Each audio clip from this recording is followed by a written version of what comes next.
to Sababoosh. I'm your host, Jake Gillis, and I hope you will dive in with me into the world of Israeli culture, music, comedy, food, art, and everything in between.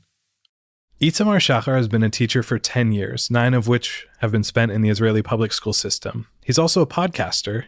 The podcast that he co-hosts is called Teachers Lounge, Teachers Talk Education, which deals with many topics surrounding education today. He currently does lectures and workshops with the Mafechat HaKeshev movement, and lately he's been interested in AI and the social effects of the AI revolution. He recently started a Substack and hopefully a social movement called Human Intelligence.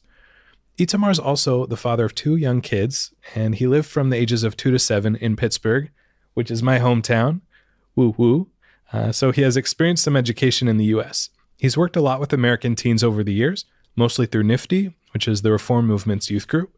He taught at AHA, the American Hebrew Academy, where we met and worked together in Greensboro, North Carolina, not quite 10 years ago. Itamar's a friend and a stand-up guy. He made life in Greensboro, North Carolina, a lot more fun and interesting. The conversation today ranged a lot of different topics in education. I feel like I learned a lot about education in Israel, and I hope that you do too. Itamar, thanks so much for coming on Sababoosh. Thanks for inviting me. It's great to be here with you. You know, some podcast hosts will say, I'm here with my friend, and maybe they are friends, but there's a chance that they're not. But we are friends, and I'm very happy to be here with you. Yeah, for sure. And I'm also especially excited because with other areas of culture, you can experience them firsthand. If you want to learn about Israeli music, you can listen to an Israeli song. If you want to learn about Israeli sports, you can watch a Maccabi Tel Aviv game. But as far as education, and specifically public education, high school Israeli education, most people don't have the privilege to see it firsthand. Right. We don't consider it a privilege, but but yeah, it would be hard to be accepted as a student. You can be a teacher if you really want, but we'll talk about that. Yeah, I'm looking forward to it. Before we dive into the hot topics, could you tell us a bit about your background, how you got into teaching? So I kind of was excited about education from a very young age. I think it started at my youth movement, Maccabi Tzair, small youth movement.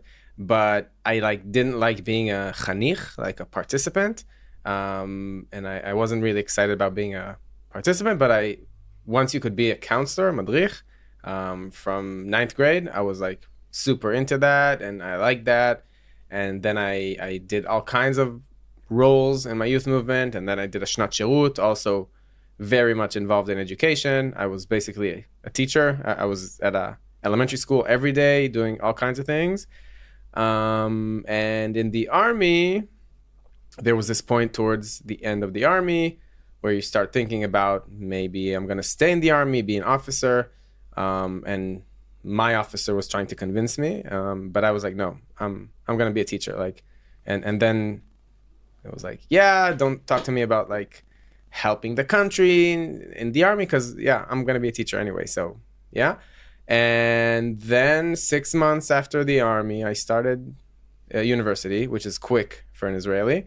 And I studied in this really good program for teachers. And since then, I've been a teacher. So there was this track, high school, shnat shirut, the army, and then working.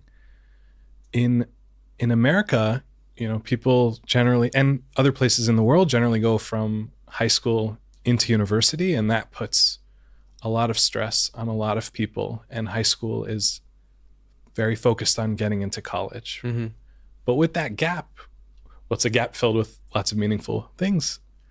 How does that change the intensity of Israeli high school? What do students have on their mind? Definitely not university. I mean, it changes the intensity, but also just changes the focus. I mean, I guess we're starting to talk about the education system from the outcome. What do you want to happen at 12th grade? And I guess in America, and I've worked a lot with Americans, the question, even at 10th, 11th, 12th grade, is what college are you going to get into? And that also has all kinds of social significance. There's these universities, like if you're going to say if you're going to say Harvard, Stanford, like we all know what that means. And Americans also probably know some more subtle things. Like if you mention some university that I never heard of, an American teenager would probably know to say, oh, that's good. That means they're really smart, successful. And that like isn't so good. So for Israelis, it's the army. Like I'm guessing this would be hard to understand, but like the army is what students think about when they're in 11th grade, 12th grade. Like what position am I going to get into in the army? Will I be accepted to the role I really want, to the unit I really want? And also like, it's weird to think about it, but it's like, if you're trying to understand like the social status and what teenagers think about, then just think about the way Americans think about college and like Harvard. So in Israel, it's like Sayeret Matkal, like how you would say, oh, he's like such a successful guy. He got into Sayeret Matkal, or like I have a cousin who's in Sayeret Matkal or in Shayetet. So kilo, or a pilot. It's exactly the same in terms of like the significance. And obviously that changes because it means that the focus of students in their final years in school is not really related to studying.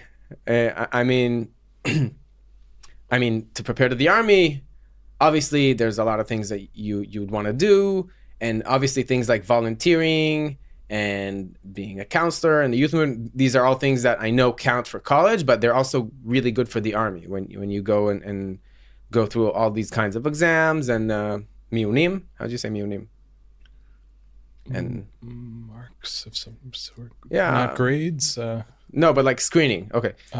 When you go into the army for exams and for all these screening processes. But that stress of getting into elite units, especially intelligence instead of combat, like that does put pressure on high schoolers to do well in math and do well in science. Yeah. I mean, I teach in a school in Maskeret Batya, which is pretty like an affluent and very educated area. And so in that kind of socioeconomic status, yes, a lot of the students are still very stressed about school, and they're like, yeah, I want to take the highest level of math and I want to take physics, but almost always it's not because they're thinking about university. Mostly it's because they're thinking about the army, they're thinking about the intelligence units, the technological units that are gonna want to look at your grades and see that you did physics and you did math and you did computers, and then you have a really good chance of getting into a really good intelligence unit, which basically today, also similar to college, if you get into like 8200 or you get into like a computer project in the army, it basically says that you don't have to worry financially pretty much for the rest of your life, because you get this amazing training in technology. After 3 years, maybe 4 or 5 years in the army, if you add some time, you get out to the market, and these are people that are snatched, even without degrees, to the best companies. And from then, like, a lot of the whole startup nation concept is fed by people who are trained in the army, because the army can also train like intensively and bring out like really motivated young men and women and like really take them to the edge. So yeah, it sounds like there is a lot of prestige behind, 8200 or 8200, one of the elite intelligence units. Do people still, in a social gathering, are people still saying like, which unit did you serve in? Oh yeah. Yeah. I mean, are people in America still asking what college did you get into or what college did you go to? A lot. Yeah. Definitely. Yeah. So it's not going anywhere. Definitely not now when we're at a war, when we're in a war, and the importance of the army. And by the way, combat units even more is being much more clearly needed right now. So yeah. There's definitely a ton more to say about the army. Just to circle back to come back to schools themselves. In order to get into those good schools, and in order to get into, in America and also Israel, there are exams. There are the bagruyot, and there's the psychometry, and in a way you could compare them to the SATs, the ACTs, the APs in America, maybe the IBs in other places. how do you see those, the Okay. preparation, and do they compare neatly, or are there big differences? I don't know enough about the American system, but I do know like part of my job at school was like Kaz Bagruyot, which is like the person in charge of the Bagruyot. And so like the outcome or like the end game of being a student in the Israeli system is doing your Bagruyot tests, which are like a set of tests in all the major subjects that you do throughout 11th and 12th grade. And I mean, there's a lot to say about standardized testing. It's not the best. It's not the best way to motivate students to learn. And it's definitely not the best way to encourage like deep learning.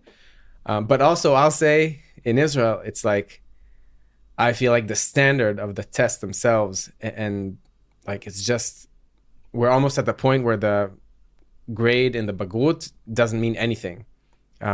Because there's so much ways that schools can and do stretch the grades and kind of give a push to their students, and there's all these loopholes that schools know about and they can use. So I feel like the grades in Bagruyot are almost irrelevant. I mean, this isn't a mainstream view, but a hot take. You heard it here first. Yeah, exactly. I mean, it's not something every teacher would tell you, and many teachers, more kind of, I guess, conservative teachers, I'm very critical of the system, would say yes, but this is the way to get students to study seriously, and this is the way to give them like this is the way to make sure that they have the knowledge that they need. But to me, like from the inside, I just see that it's almost like a big lie, because there's so much playing around with the numbers that schools can do. And even when they don't do that, it's just like every year there's less material, and I don't know. So that's the reason why the psychometry gets more value when you go to be accepted to university. So the psychometry is kind of another test, which is like, it's like more like an intelligence test. What's the American parallel? Well, there is the SAT and the ACT, but it's not as much. It's more like reading comprehension math. It's not necessarily an IQ test. People can take IQ tests, but it's not mandatory for getting into university. So I don't know if there is a direct. Yeah, so this is like a comprehensive, very long test that tests language, math, and kind of logic, things like that. And this is taken not in school. It's not part of the school curriculum. And usually people do it after the army. Usually it involves paying like a pretty large sum for these training programs for a few months, like to get the best grade. And so that's like the objective tests. And I think we're in this process where more and more universities would basically look at your grade in this test and much less at what you did in school, because there's so much that isn't really objective at the school.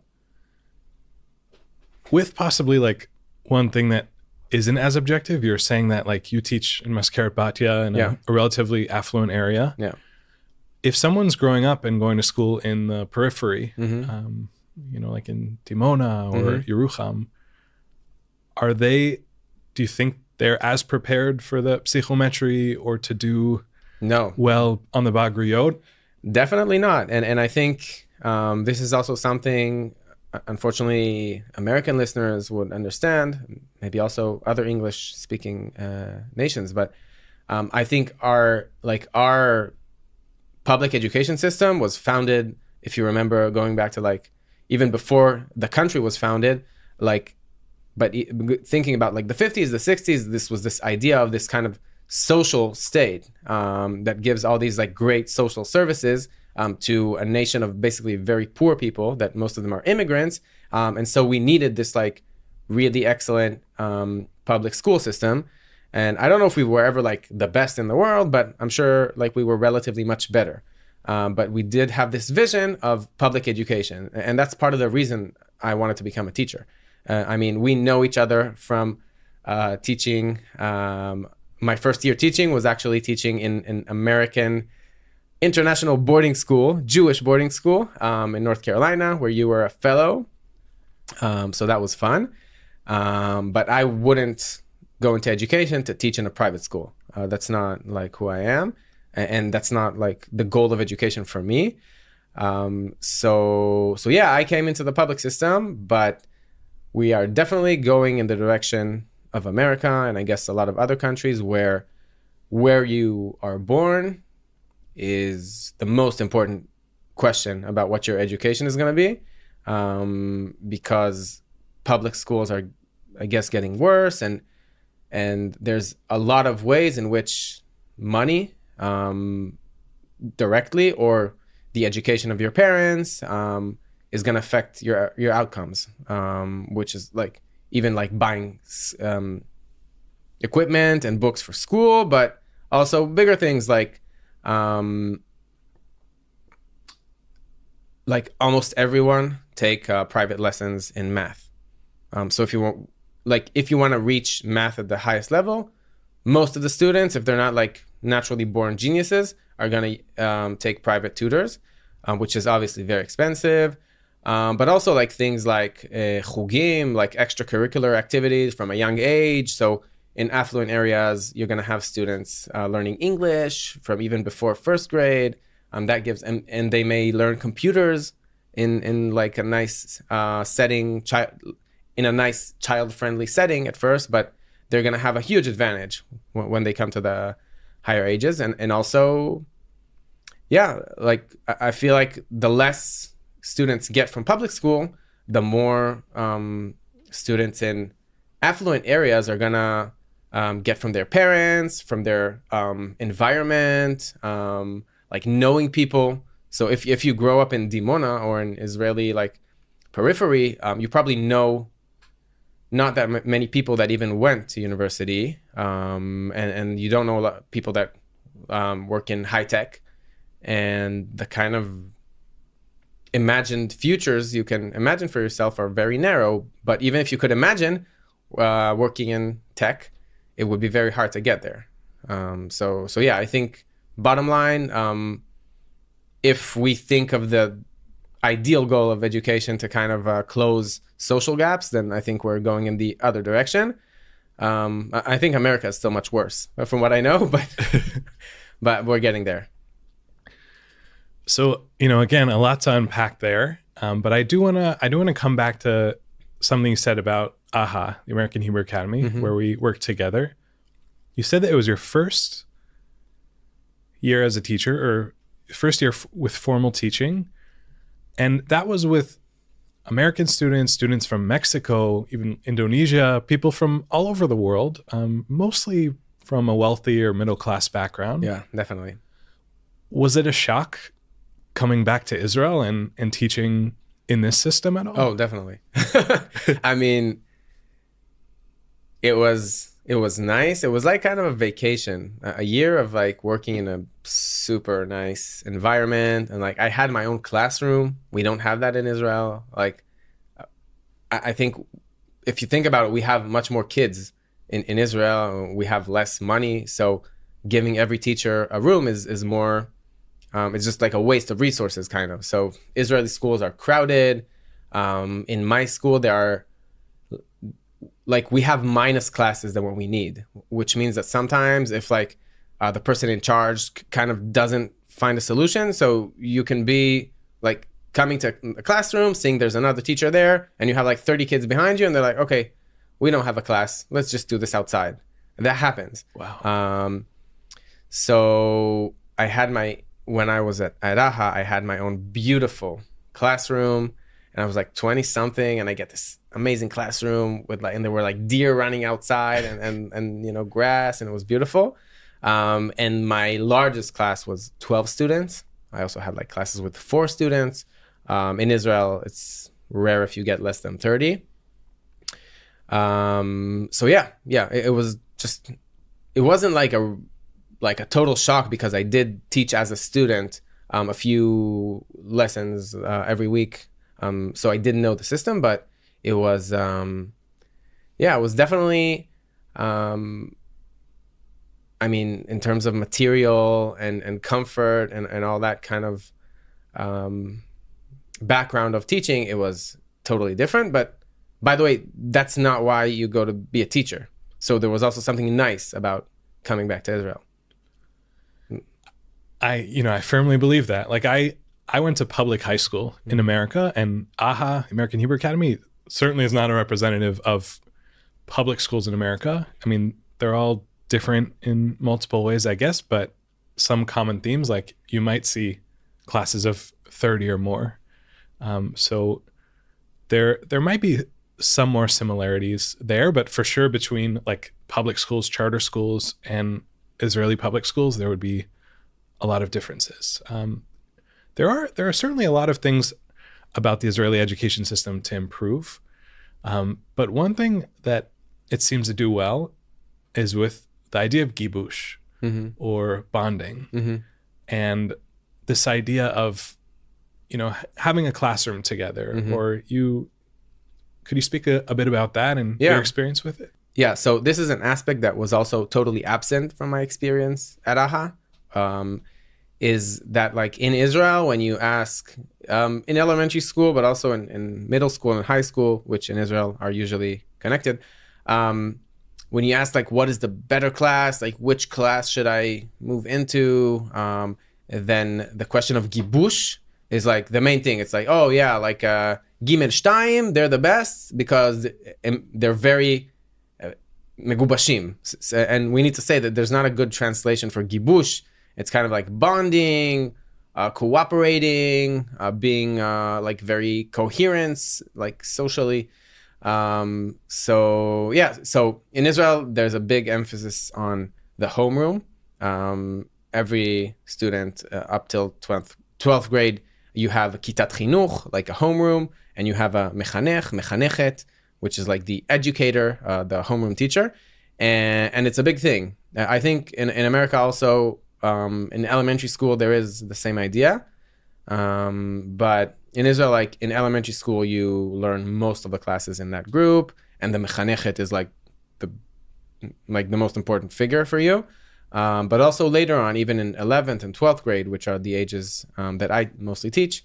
So most of your like academic studies are not in that group, but there are a few subjects that you do study in that group. But it's kind of your social, like your social environment in the school, and you do field trips and you do activities together. And it's like really important to be megubashim, to be like together with this group. So yeah, and I think that's part of a bigger subject, which is that there's a lot of emphasis in the Israeli system about things that are not academic and that are like kind of social, communal, I guess, or national kind of values that are not really related to studying academic material. And that comes in big contrast to America. Like, especially in high school, a homeroom might be, physically you're in the same classroom, and there's, the science teachers in front, and you listen to announcements together. But, maybe there are people with different experiences, but there isn't this sense of kibush, and maybe there's like an end of the year barbecue once in a while, but there isn't that sense. And you mentioned the nationalism, like their Memorial Day isn't the same as, isn't that all the same as something like Yom HaZikaron and then the celebratory Yom HaAtzmaut? How do you think, what are those ceremonies like at your school? Yeah, so I think to step back a little bit, like even thinking about my transition from America back to teaching in Israel, like one thing that I didn't like about teaching in America is that it's very academic. It feels like university. It was a high school, so the youngest were 9th grade, but it's like very, very focused on we're studying history, psychology, and there's almost never a question of like what kind of human beings do we want these people to be. Obviously, there are some times throughout the year where something comes up or where like it was talked about, but it's definitely not the main focus. And in Israel, I think that is the main focus. What we call arachim, values, is probably the most important thing. So you can think as a teacher of a lot of students where you say like he was a really bad student. He wouldn't come into classes. He would flunk all the tests, but he's like a good man, or she's a good, like, and that's what's important. So I found at AHA that trying even to bring up some values, I tried like to do things about the Holocaust or about Israel. And whenever it was like required moving like or harming the holy schedule of studying, then it was very hard. Like it was very hard. In Israel, it's too easy, by the way, to cancel like, yeah, let's do something. Let's cancel the whole day.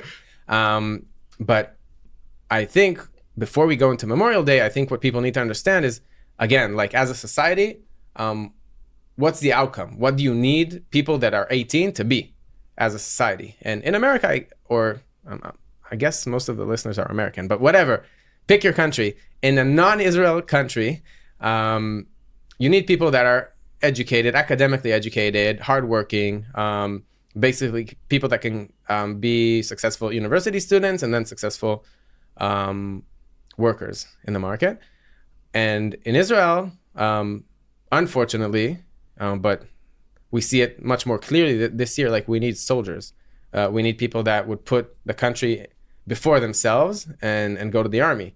And by the way, even when they go to university and even when they build their startups or get into their like careers, they're going to do miluim. Like we're going to need people that will not gladly, by the way, but that will leave their families, leave their job, and go to fight in Gaza. So there's much more emphasis on values in the Israeli system, and it's like we're not. It's not even under the table. It's like one of the goals that everyone sees it, that parents expected, the teachers expected, is like we want to educate these people, not only academically, but we want to like. Give them the values, give them the story of the Israeli nation. We want them to be Zionists. And yeah, we want them to be active citizens and to do, like, I wish we could focus less about the army, but we want active citizens that will do something for the country in their young years, like right after school, but also throughout life. So also things like Shnat Shirut, volunteering, going to Mechina maybe, which also involves a lot of volunteering. I was curious about values. You know, it's such a beautiful thing to focus on the human, the person, and not necessarily studying all the time and grades. I was just curious, what are some of those values? What are some of those values? So I think a lot of it is like national values. Like, again, like loving the country kind of, but also like there's this value of letayel, you know, the tiyul, which is a concept. There's a lot to be said about that, but like you're gonna every year a few times go out into Israel, walk around, see beautiful places, learn about our history. So even like physically getting to know the country. And then it depends, because there's also like different streams of education, but like in the mamlachti, which is like the non-religious public system, I think there's a lot of emphasis on democracy, values related to democracy, like pluralism, diversity. But yeah, so those are the values. And also, I think people who studied education know that there are like different settings for educational systems, and there could be different goals. And the kind of famous question is like, is the goal of the education system individualistic? Kind of like, is the goal to help every individual realize their own potential and kind of become their own unique butterfly? And another way to look at education is when I learned, it was called like acculturation, which is like more viewing it from the community, from the society standpoint, and like what kind of citizens do we need? And I think modern nations today, which kind of are past wars and conflicts and stuff, have the privilege of being more on the individual side, and kind of like, yeah, our education system is like, we want unique butterflies that will do their own thing in the world. And I wish we were there, but a lot of the situation in Israel is that like we're not really there. We like to think sometimes that we're there, but we can't just educate our young to be their own kind of unicorn butterfly thing. So we also, I guess, have a larger focus on what does society need, and society needs soldiers, unfortunately. On that note of soldiers, we're gonna go into this last piece on Yom HaZikaron, and then we'll dive into the lightning round. Yeah. Okay. So I think the best way to see what it means to be a student in the Israeli education system, and what it means kind of the whole value and national values thing.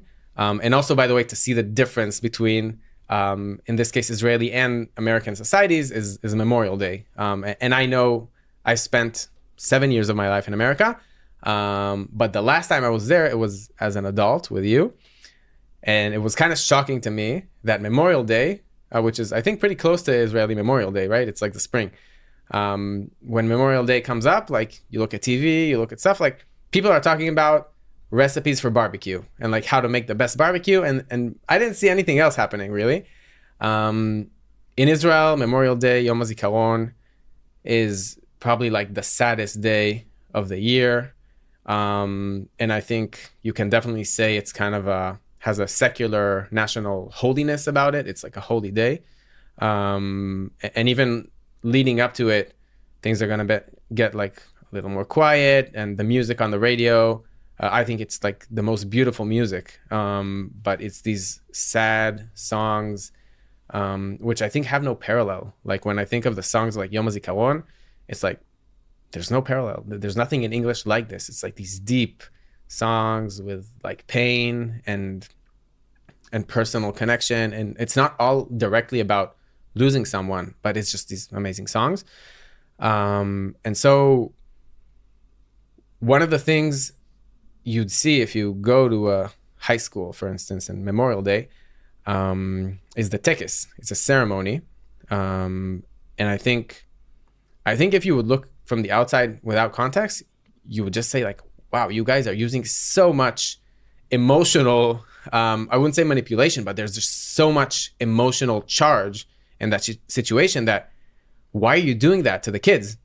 But if you would know the context, then basically there are these two memorial ceremonies after Passover. One is Yom HaShoah, and one is Yom HaZikaron. Yom HaShoah is for the Holocaust, and typically every grade, so 11th graders would typically do Yom HaShoah, and 12th graders would do Yom HaZikaron. And so we start with Yom HaShoah, and every tekes, every ceremony, there's like songs and short reads, and the headmaster would say a few words, and maybe someone from the students would say.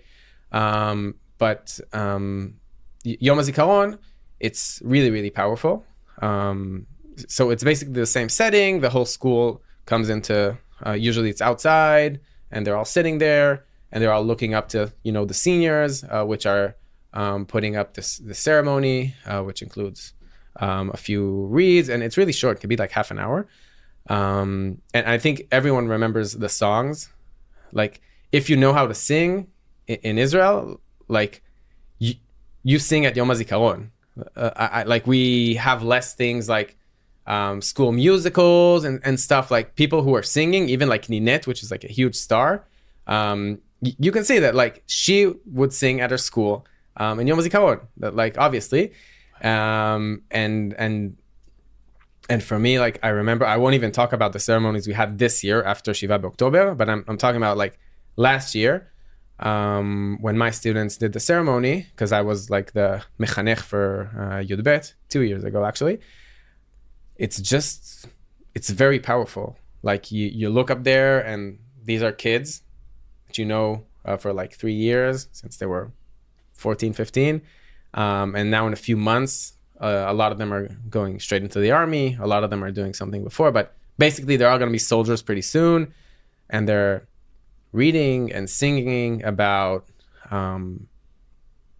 like personal stories of soldiers that fell, and kind of connecting to the national situation, and like the kind of national narrative, which unfortunately is that we still need to fight for our existence, and we still need to sacrifice sometimes, the most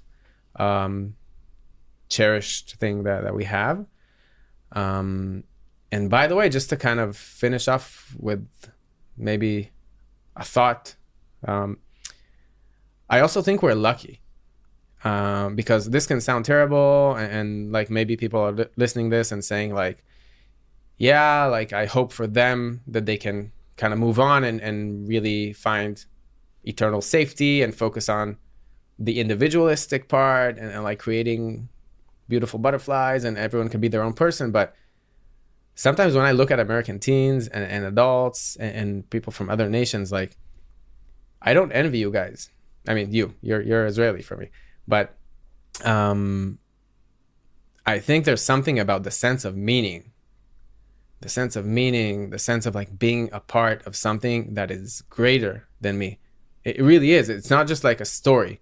I mean, I know I learned about like nationalism and everything is invented and whatever, like postmodernism, but there really is something about feeling that you're a significant part of an incredible story, and that you have a job in this story. You're not just like in the audience, like you're actually gonna have to take part.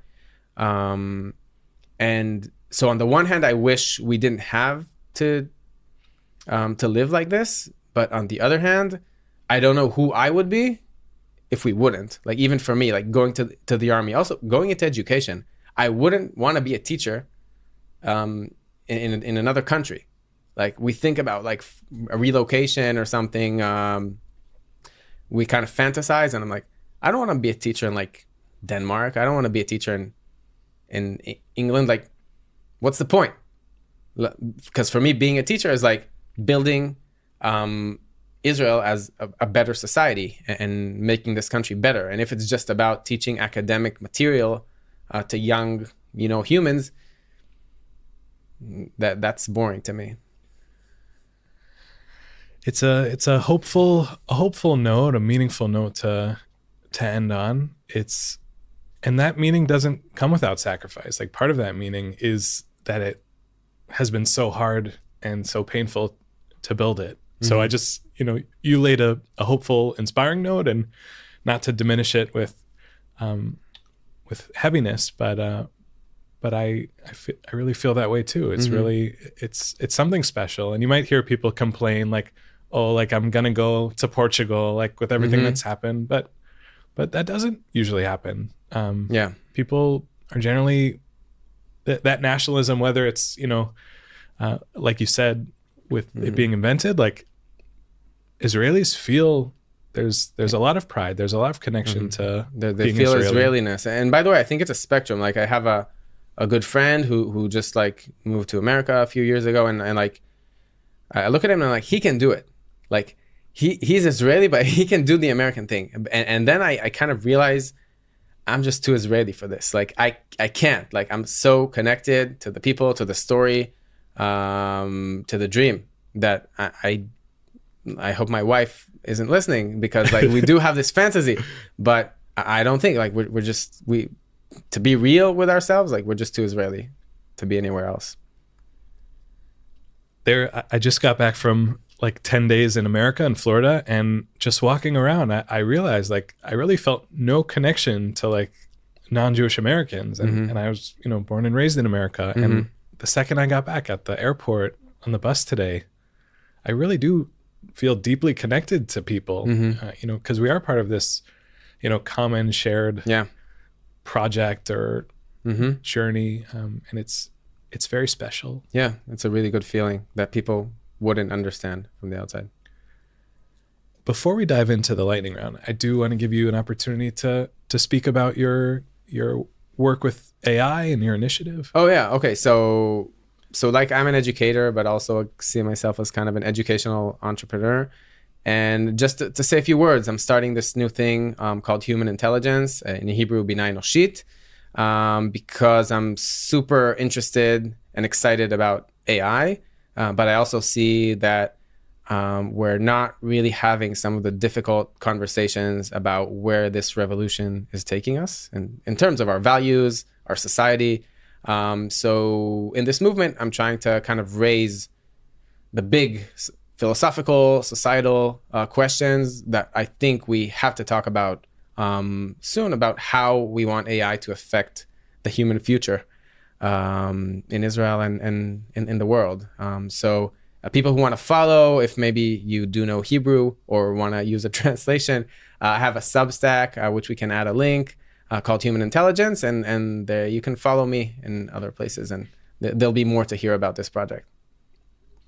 It's definitely really exciting. You know, it's in Hebrew, so I had to work my way through some of it, but it's really well done, and I wish you lots of success with it. Thank you. So just to dive into a couple questions for the lightning round. You know, it might be like favorite this or favorite that.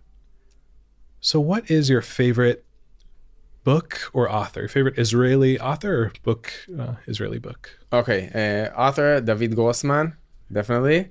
I was named after his character, Itamar. Itamar מטפס על קירות, yeah. And book, favorite Israeli book. Wow, I need to think about that. I guess too many. It's hard for me to say one specific book by David Grossman, but I also have other writers that I really like. Favorite Israeli singer or musician? Okay, that's easy. For me, it's Beri Sakharov. I love him. I think he's amazing.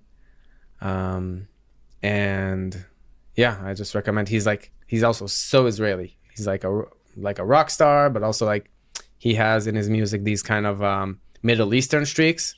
Also electronic. He's like amazing, and I also like that he's like, whenever you see him on the stage, he's like giving 100%. I saw him maybe 10 times or more, and he's always present. I also saw him, one of the only performances I saw since October 7th, and he was